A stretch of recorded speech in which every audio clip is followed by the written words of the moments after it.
You know, Katie and I were just talking about Alexi with Danny Cannell, also of the Cover 3 podcast. We're just set up for a great, 5 days of football. Starting with this one Thursday, you get another Friday, an NFL Saturday and Sunday. By the way, all 4 CFP semifinal teams feature a transfer portal quarterback. Carson Beck, Trinidad Chambliss, and we're going who has the edge with all these key position groups. So let's welcome in the other parts of the Cover 3 podcast, Chip Patterson and Tom Fornelli. Guys, let's target the quarterbacks here. If I were to ask you who has the edge, Tom Fornelli, what side are you on? First of all, this is the better looking part of the Cover 3 podcast that you get to talk to instead of Danny Cannell today, Tommy. So let's get that clear and right out front. As far as the quarterbacks go, this was a tough one for me, but I'm leaning in Ole Miss's direction here with Trinidad Chambliss. I just think that he gives the Rebels offense an extra, dimension that Carson Beck does not give Miami. I mean, Carson Beck's arm this year has been accurate, but we haven't really seen him be very impressive with downfield throws. He showed us some mobility in that last playoff game against Ohio State, including picking up a key third down with his legs, but he's not quite at the level where Chambliss is, where he can just buy more time in the pocket and make plays down the field. And also, Chambliss is just a big play hunter. Now, a lot of what we saw in the Sugar Bowl with some of those crazy plays in the second half leading the Rebels to the comeback, probably not repeatable, probably got a bit lucky on him and probably shouldn't try doing it again. But the fact that he can make those plays is one of the reasons I give him the edge here, because he can make something out of nothing, and I think Carson Beck struggles to do that. Yeah, I think recency bias is fair here because we're talking about who you are right now, not an idealized version of you or what your tools might project to. And so I'm in agreement here. I go with Ole Miss, and with a lot of recency bias factored in, I'm going to say that this is actually a bigger gap. What Trinidad Chambliss can do, as Tom mentioned, when a play breaks down to keep it alive, to be able to scramble for that third down and keep a drive going. And yes, I'm glad you mentioned that Carson Beck conversion on the third down run, but that didn't exactly showed me game-breaking mobility. It showed me heart and toughness and grit, stuff that Mario Cristobal loves. But yeah, for me, this is Trinidad, and actually by a pretty wide margin, just because what he can do when the play breaks down and what that means in terms of these high-level games where everyone's good, that can be a real difference maker and an X factor in the matchup. Tom, who has the edge with pass catchers in this game?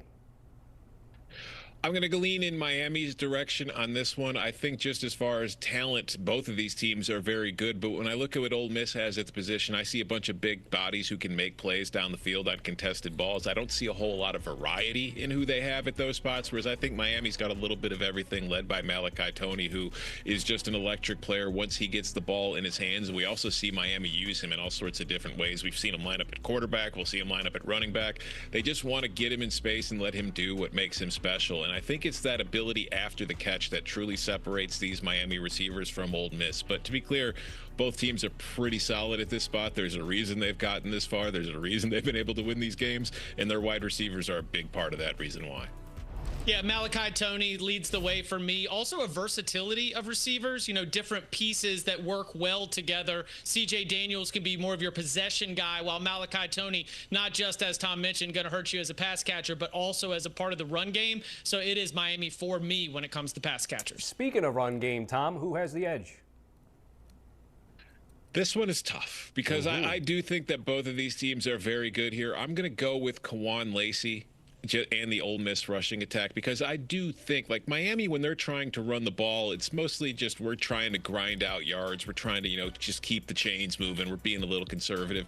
I think Lacey brings a bit more big play potential overall to the rushing attack for the Rebels than what Miami has, which is not to say that Mark Fletcher and those guys don't break long runs. They do. They did against Texas A&M in the first round to help ice that game and finally put it away. But I think Lacey's ability with the big plays in the run game, also his ability as a pass catcher out of the backfield at times, and one of the more underrated aspects I think of Kawan Lacey's game is his ability as a pass blocker and picking up blitzes and helping out, which is something that's probably going to come in pretty handy here against a very good Miami pass rush. It certainly came in handy against Georgia when they were getting pressure on Chambliss to help buy him a little extra time. I think he's better at that than Miami's back. So overall, very, very slight edge to Ole Miss, but I'll take any of these backs on my team.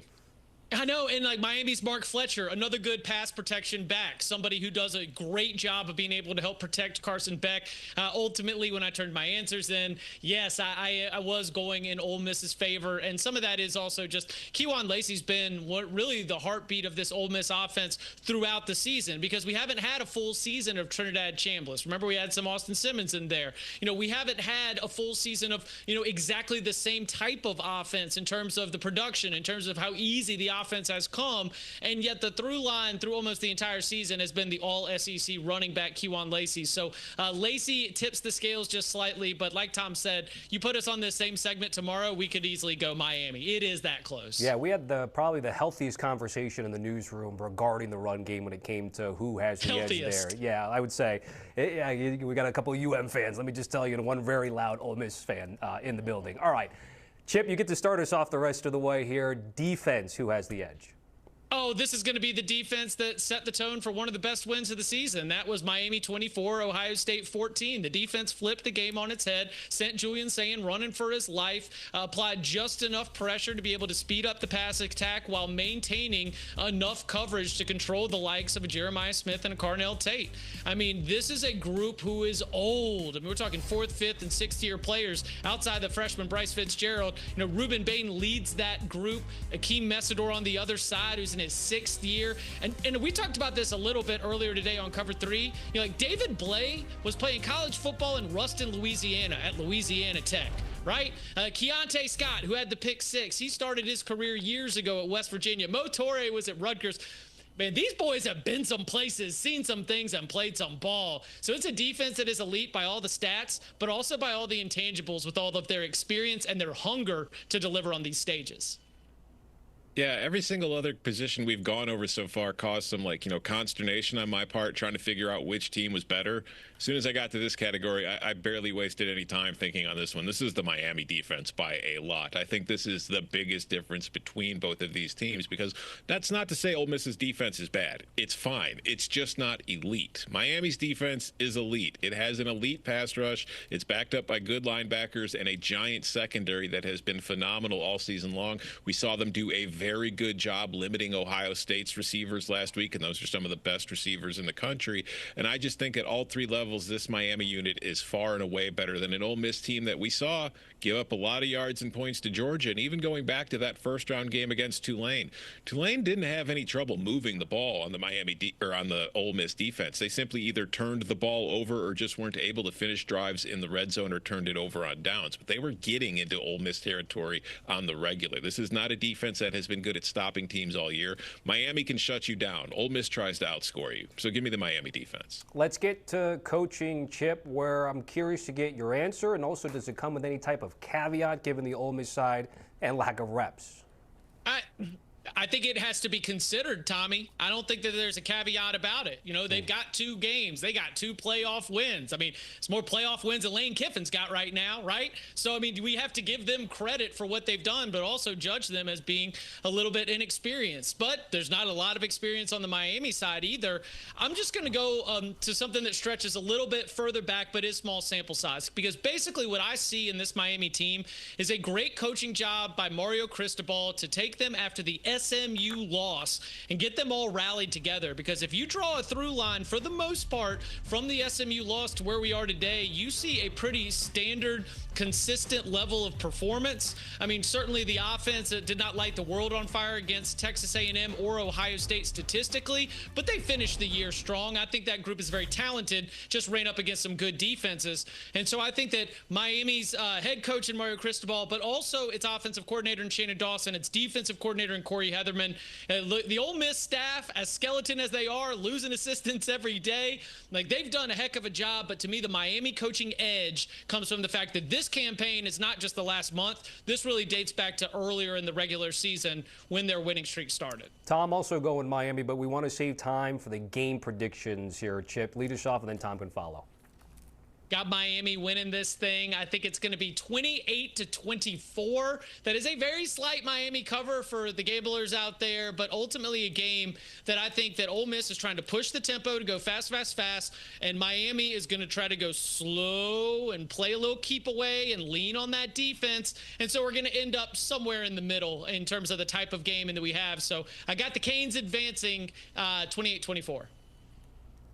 I mentioned it earlier. I think the biggest gap between these two teams is on the defensive side of the ball, and I like Miami to win because of that defense. I don't think you can stop Ole Miss, but I do think Miami is talented enough to slow them down a bit, and I also think that the way this game is likely to play out, Miami's offense will look to control the tempo on the ground, just control clock, churn clock, keep that Ole Miss offense off the field as much as possible to protect their defense and also just to dominate the game. I think it's going to be a little bit lower scoring than Chip's projecting, but I think Miami wins all the same.